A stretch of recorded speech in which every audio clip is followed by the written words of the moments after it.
Today marks 8 years since the dramatic military coup that toppled Zimbabwe's long-serving leader President RG Mugabe in 2017. Sanda mana mashoko tuna vanhu vanodzokera kumashure vonoti ayo muzara nhasi ndo pakatanga chimoto, ndo pakatanga kutambura nyika yeZimbabwe. Todwa subscribe like on the bell icon. Tikipinda pahendo yepanhaure zimbabwe chiti dubbed the Operation Restore Legas. The coup was a watershed moment in Zimbabwean politics, hailed by some as the path to renewal and decried by others as a thinly veiled power grab.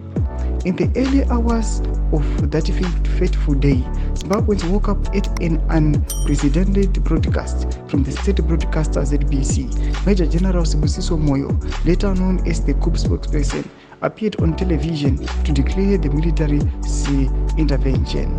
His statement, carefully crafted to project calm and reassurance, framed the takeover as a necessary step to address the deteriorating political, social, and economic situation in the country. Following the address, we met on November 13, 2017, which we believe our main broadcaster, the ZVAITWA and the Herald, were directed not to publicize the situation in our country, has moved to another level.